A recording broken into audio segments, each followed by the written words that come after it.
everybody, and welcome to our weekly live at 12 p.m. Central Time every Thursday.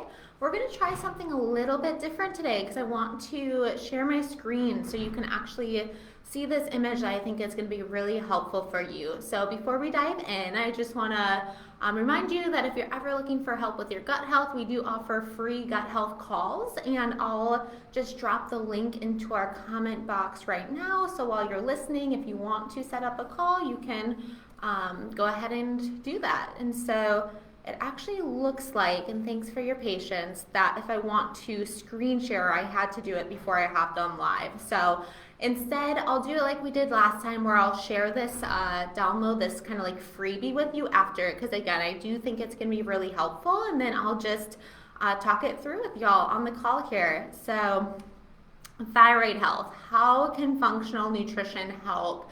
This is so huge. A lot of people are struggling with thyroid issues, and there are things, significant things that nutrition can be used to support that I want to share with you today. And then at the end, stay to the end, listen to the end, because we're going to be having some fun free giveaways and over the next 2 weeks. And so I'm excited to share that with you.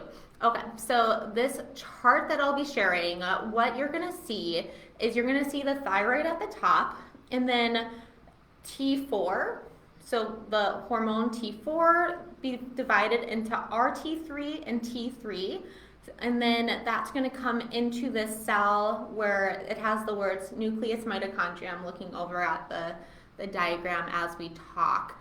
So what you're going to see then, and again, I apologize for not being able to screen share so easily, but you're going to see these factors on the right that positively influence the conversion of those hormones in a way that's going to help support your energy and mood and all those other factors that the thyroid is so important at contributing to. And then on the left, it's going to be in red, the factors that can inhibit proper production of thyroid hormones and that can increase the conversion of T4 to reverse T3, which we don't want. And so it might look like a confusing diagram, but just look at the colors, and the red colors are things that we want to avoid, and the green colors are the things that are going to support.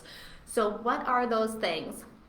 I talk a lot about micronutrients because it's so true. We have a lot of micronutrient deficiencies going on in the United States. You know, we're a country where we're eating more than a lot of other countries macronutrients. So there's not, you know, we don't have malnutrition when it comes to macronutrients, but we do when it comes to micronutrients for a variety of factors. It's the soil health and quality that we're using now. It's the actual foods that people are eating in the country. You know, it's more the standard American diet versus a really nutrition dense eating plan. And then simply other factors where our bodies are using up more of different nutrients for different reasons. Like, for example, magnesium. It's estimated that 70% of people are low in magnesium. And that's really important to help with that stress response. And the body uses up more when it is stressed. And we have a culture where there is more kind of chronic stress going on. So the nutrients for thyroid, though, we're looking at iron, iodine, which is a biggie with that transition to sea salt. So if you're using sea salt, you're not using iodized salt, and you're not eating sea vegetables and not much fish, this is something you want to pay attention to. So you're either going to want to look for sea salt that has some iodine in it, or which probably a better option is incorporating some sea vegetables into your eating. So this could be as simple as just using kelp flakes. You will barely taste it depending upon the food that you add it to, and you can get a good amount of iodine from that. If you actually like the taste of sea vegetables, then I would encourage you to do like maybe snack on those seaweed snackers. It's basically seaweed dried out, so they're kind of like these salty chip-like things. Okay, so also tyrosine and zinc and selenium and vitamin E, B2, B3, B6, C, and D. You'll see on the list when you download this. So we want to make sure all those levels are optimized to help with that conversion. And you've maybe heard from other functional doctors that, when people are having thyroid issues, they encourage people to eat Brazil nuts. So about 3 to 5 Brazil nuts a day. And that's because they're high in selenium to help with this conversion. And then D, I'm in Minnesota. If you're in Minnesota, we're going into winter. We're in winter. No, I think actually winter officially starts sometime soon. But anyway, we're not getting the sun like we get in summer. And we can't actually even get vitamin D from the sun during the summer months, even if we're out in the sun. So you really want to make sure that your vitamin D levels are optimized, not only for immune health. If you're at risk for COVID and you're concerned about it, that's one really important thing that you can do for prevention, but then also for thyroid support. And so what else? Factors that increase conversion of T4 to T3 are two nutrients that I just listed. So these have dual purpose. It's selenium and zinc. And so because selenium and zinc are needed to contribute to the proper production of thyroid hormones and to increase the conversion of them properly, they are the two that are mostly talked about to start with when it comes to thyroid health. And so zinc supplementation is helpful. I would say always test. That's important because the thing is, zinc and copper, they have a relationship. So if you're over supplementing with zinc, which I'm starting to see more of just because it's promoted for immune health and it's all, it is important for these things, but at the same time, it can drive down copper if you're not supplementing copper with it too. And a copper deficiency can also contribute to inflammation. And so we just want to make sure that those things are in balance. And then the factors that improve the cellular sensitivity to thyroid hormones so that it's getting into that cell, into that mitochondria, which is this part of our cells that create the energy. That's going to be the vitamin A, exercise, so something non-nutrition related, and then that zinc again. Vitamin A is found in liver. So liver, I do talk about for other reasons because organ meats can be a really nutrient dense food source, and I'm not saying that everybody needs to kind of eat animals. Some people do. I know vegan's very popular now, and some people do just fine on that, but on the flip side, a lot of people don't, and so incorporating some of those things can be a really dense way to get those nutrients. And I'm actually going to be recording a whole presentation on organ meats for our gut health course bonus section soon here. So if you're in that course, you'll get access to that. Okay, so now let's talk about the factors that can inhibit production of thyroid hormones. So over here we have stress. And I went to a full day presentation by one of the experts in thyroid health, and her conclusion, if she had to wrap up that whole day of education, it was like bam, bam, bam. I was like typing notes the whole time. And so she had to wrap up the whole day. The number one thing that she said of what can benefit thyroid health is getting that stress down, decrease that stress. That's number one. And so I had a question when I posted this as our topic for the week, and it says, I have heard that ashwagandha can help improve thyroid function. Is that true? Is it good to add into our diet even if we don't have thyroid issues? And so if you don't know what ashwagandha is, it's an adaptogen. It helps the body adapt stressors. It grows kind of like a weed in India. You can use it in tincture. They have capsules, like pills. You can even just go to your co-op or go to what would it be called? Like a place that sells herbs in jars. There's a couple in the Minneapolis area, and you can actually just buy it in powdered form and mix it into macadamia milk or whatnot. And so this adaptogen helping the body adapt to stress is, yes, why it can. If somebody is trying to prevent thyroid issues, maybe it runs in their family, and they're noticing that they're having this chronic stress, it can be really helpful for that. Now, something to note about it is that there is a small amount of data showing that ashwagandha can interfere with thyroid medication. So Aviva Ram, she's who I look to for some of these hormone pieces. She's a doctor, a functional medicine doctor, really well trained, and she writes that you can try out the other approaches if you're having active thyroid issues, or choose any of the other adaptogens, Or she says you can ask your doctor to monitor your TSH and adjust the thyroid medication appropriately if you choose to use the ashwagandha. So that's kind of the piece there. All right, what else? So infection and trauma, radiation, medications could all inhibit proper production. Fluoride, and that's because if you're, so an antagonist to iodine is what you might read. So basically, these, if you're taking in fluoride, it can compete for binding sites with iodine.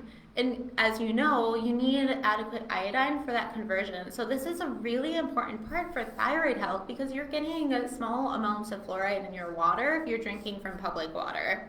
And then there's some, of course, in the toothpaste and such too, and it's controversial how much that actually helps with mouth health, and that could be a whole nother video for a whole nother time. But what I really recommend, anybody who's concerned, anybody struggling with thyroid issues, filter your water. Use Aquasana filters. They're a great company. I actually just did a ton of research on the Berkey products because they say that they're the best on the market, and there's like some super concerning things about their filters. Unfortunately, I think what people are realizing is some of their claims don't really seem to be backed up by data. They're not releasing third-party testing. They choose not to do certain third-party testings. Iowa and California, I read, have banned them from even shipping to their states. So that's something to be aware of. But Aquasana, they do have their performance data sheets online and much better reviews. So the Berkey, what kind of I found that was interesting is that people actually did their own testing because they were kind of questioning it, and that's what started to bring to light, like, hey, actually, like, it says it filters 99 point whatever % of fluoride, but I just did my own test, and it only went down by like 10%. So just be aware of that. And then also pesticides, mercury, cadmium, lead, can negatively impact thyroid hormone production. Certainly if somebody has celiac disease, that could negatively impact. A low-calorie diet can negatively impact. We need enough nutrients to support our body functions. And I can't really think of a situation where I would recommend counting calories and really, really cutting down calories, because even for weight loss and things, like, certainly the amount of food is a factor, but we know from the research that people are eating real whole foods, and if they allow themselves to eat as much as they want, but it's not the processed foods, they lose weight versus kind of the other way around. So there's that. Inflammation certainly can negatively impact infections, liver, kidney dysfunction, certain medications. So the thing with autoimmune thyroid issues, so autoimmune Hashimoto's, if your antibodies are high, if you've only had a TSH check, you might want to check and find a doctor that's going to test your whole thyroid panel, because that's going to give you a lot more insights as to how it actually is working. And even the reference ranges for TSH are much larger than what functional medicine will encourage as being ideal. Like TSH 1 to 2 or 2.5 is ideal, but you'll notice if you've had thyroid labs that the reference range is much larger, and you can Google to figure out why that is. It's that's another story too. I know we're at 15 minutes here, so there's that, and then certainly gut health influences if it's an autoimmune reaction. So optimizing gut health can really help to support the thyroid too, because if you're having too much intestinal permeability and it's triggering inflammatory autoimmune reactions in your body, the thyroid could be something you're susceptible to, and that could be the root cause of why you're having those issues. Something that has been found is that people with thyroid issues, one thing that makes them feel the best is going gluten-free. And it could be because of gluten's impact on the permeability of the intestines. And we don't quite know why some people are susceptible and other people aren't to gluten triggering increased permeability, but it can happen, and that's what can cause that autoimmune reaction. So if you have thyroid issues, if you are concerned about it because it really runs in your family, that can be something to consider. Gluten-free does run risks of having certain deficiencies in certain nutrients, so I do think, of course, it's always important to work with a functional nutrition practitioner, dietitian. Okay, and then we talked about stress being the number one thing. And so let me check to see if we have any questions. If you're watching this replay, let me know if questions came up as I was chatting. I'll, as always, keep an eye on our group. And so now I want to just wrap it up and announce what we're going to be doing the next 2 weeks. So I'm going on vacation. I want to recoup my energy before we hop into the new year. And so I want to do also, I don't want to leave you guys hanging because I like this routine that we've created with these lives. And so I want to do something really fun for you guys to kind of wrap up this wild year of 2020 before we kind of start fresh with this 2021. And so what I want to do is do a freebie giveaway. So those gifts that I sent out to the individuals who signed up for our course the first few days, those gut health goodie gifts, I want to give away a couple of those. And so here's what we're going to do. If you find this group valuable, these chats valuable, please refer your friends. And so everybody that you refer that signs up to become a member of our Facebook group here, so like literally just like joins our Facebook group, I'm going to put one drawing of your name into where I pull to ship out these free goodie packages. So if you like have 5 friends sign up, you get your name in there 5 times. Oh my gosh, you could win both the goodie packages. So you just have to let me know if you referred somebody, and then I'll keep an eye out for them, or make sure that they put your name on when they click the link to join our group and when they're answering those questions that they have to answer before coming in. And so that's what we're going to do. I'll record a little video that I'll post on this time each of those weeks so that it's kind of just a reminder to you that we don't have a live that week, but this is what you can do, and hopefully this would be a great time for you to go back and listen to other lives that you might have missed and just haven't had a chance to go back and listen to quite yet. And then we're going to regroup December 31st. And so I'll still, before that one on Friday morning, post the questions to vote on, and we'll probably do something around mindset around the new year. So kind of think of, maybe you have your own question that you'd want me to do as the topic of the live. You can add that as your own option as we're voting. So I will see you all at 12 p.m. Central Time on December 31st.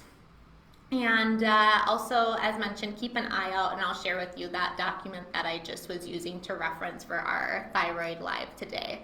So I hope you all have a wonderful day and wonderful kind of holiday season and to the year, and I look forward to seeing you again in a couple weeks. All right, bye.